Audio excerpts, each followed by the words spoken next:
रहा है, स्कूल में डीम देने के लिए बंद कर दिया, लेकिन लोग को डीम मार रहा है। डीम खाने के लिए कि मारने के लिए? हम भी अपने सुरक्षा के लिए, हम भी अपना पिस्तौल का लाइसेंस ले रहा है। हमको अपना सेल्फ डिफेंस करने का अधिकार है, और हम कोई डरने वरने वाला आदमी नहीं। हम इंडिया के लिए क्रिकेट खेला है, भारत मां की आन बान शान मान मर्यादा के लिए क्रिकेट खेला है। ये लफंगा लोग बीजेपी का, जो लोग आजादी में, ये आरएसएस वाला जिसका कि बच्चा है बीजेपी, ये लोग कभी भी आजादी में सहयोग नहीं दिया। বলছি বিধানসভায় ঢুকুক, ওনাকে উনি যে বন্দুক দেখিয়েছে, ওনার বন্দুকে কতগুলো গুলি আছে, আমরা বুক চিতিয়ে দাঁড়িয়ে থাকবো। আর ডিম তো ছুড়বো, আমি ছুড়বো প্রয়োজন হলে। ওনার কত বন্দুক পিস্তল হয়েছে একবার দেখবো। উনি এলাকায় ঢুকতে পারছে না, ওনার এত কেন ভয়? ডিম ছড়াটা কিসের ভয়? উনি তো কাজ করেনি, 2 বছর পেরিয়ে গেল, ওনার কোনো কাজ নেই। আর ডিম তো আমরা ছুড়বো, আর ওনার কত বন্দুক আছে একবার দেখবো, কতগুলো গুলি বের করতে পারে। এটা কি চ্যালেঞ্জ করছে? একদম চ্যালেঞ্জ করছি। উনি এলাকায় ঢুকবে, সেদিনই ডিম ছুড়বো, আপনারা দেখবেন। আমার কার্যকর্তারা ছুড়বে, আমিও থাকবো সঙ্গে। अपने हाथ में अंडा, अपने अपने हाथ में अंडा, मैं भी सोचूं तू भी सोच, मेरा सर और तेरा सर, मैं भी सोचूं तू भी सोच। আমার হাতে ডিম আছে, তোমার হাতে ডিম আছে, তোমারও কিন্তু একটা মাথা আছে, আমারও একটা মাথা। আসুন না দুজনে মিলে একটু ভাবুন না, আজ ডিম কাল বদলে যেতে পারে পাথরে, কোনো একদিন বদলে যেতে পারে বোমায়। ভাবুন একটু, ভেবে বলুন সাংসদ আর বিধায়ক, বলে ভাববেন না প্লিজ। বিতর্কে দুর্গাপুর বর্ধমানের সাংসদ আর গলসির বিধায়কের মন্তব্য। সাংসদ বলছেন ডিম ছুড়লে বন্দুক আছে, আর বিধায়ক বলছেন ডিম ছুড়লে। সাংসদ অনেকদিন পরে দুর্গাপুরে এসেছেন, বর্ধমানে এসেছেন। দলের কর্মীরা এখন কেউ জেলে, আবার কেউ বা পালিয়ে বাঁচছেন। অনেকেই ডিম খেয়েছেন, আর অনেকেই ডিম খাচ্ছেন। অনেককেই পুলিশের সামনে ডিম বাগাত করা হয়েছে, আইন তখন চুপ থেকেছে।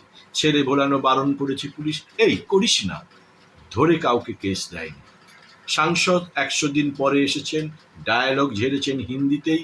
শুনেছে তার দলের কর্মীরা, আর মুচকি হেসে মনে মনে ভেবেছে, খাচ্ছি তো আমরা ডিম বাগাত, শুধু শুধু তার তেজ বাড়াতে কেন এলেন বাছা। এদিকে গলসির বিধায়কের মন্তব্য, ডিম ছোড়া হবে সাংসদ যদি গলসিতে আসে। এদিকে তার দলের রাজ্য সভাপতি বলেছেন এটা তার দলের সংস্কৃতি নয়, এসব অন্যরা করছে, কিন্তু হচ্ছে তার দলের লোকেদের হাত দিয়ে। ডিম মিডিয়া একে ডিম থেরাপি নাম দিয়ে আর জনরোষ আখ্যা দিয়ে বেশ বহাল তবিয়তে টিআরপি বাড়াতে চেষ্টা করছে। এসব চলছে, কিন্তু এর মাঝেই পেট্রোলে ইথানল, ইথানলে পেট্রোল, দিমাগি নকশাল, আরো কত কিছুর মাঝে 40 টাকা দামের চিনি কেজি প্রতি লাফিয়ে লাফিয়ে বাড়ছে। আর মুদিখানার অন্য সাথীদের বলছে, আই এম গ্রোয়িং বয়, নজরে নেই এসব। ডিমের দাম বাড়ছে, মিড ডে মিলে ডিম চলে গিয়েও আবার ফিরে এসেছে। দাম বাড়ছে সবজি আর চালের, কিন্তু সাংসদ আর বিধায়ক লড়ছেন বাকি যুদ্ধে। নজর নেই নাভিশ্বাস ওটা মধ্যবিত্তের ঘরের দিকে। অন্নপূর্ণার কুলোর বাতাসে প্রাণ জুড়োয় অনেকের, আর বেকার ছেলেটা পাড়ি দেয় ডিগ্রির জন্য ভিন রাজ্যের কলেজে। আর অনেকেই লেখাপড়ার পাঠ চুকিয়ে ঠিকা শ্রমিক হয়ে চলে যায় ভিন রাজ্যে। চিনি ছেড়ে দাও, চিনি ছেড়ে দাও, চিনি ছেড়ে দাও চায়ে, বলে বলে বিরক্ত হয়ে যাওয়া গিন্নির মুখে হাসি।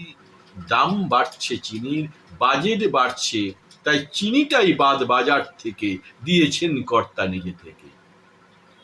সেলিং বলেছিলেন, dishonesty deception in contemporary life, যা জীবনের এবং গণতন্ত্রের পক্ষে ক্ষতিকর।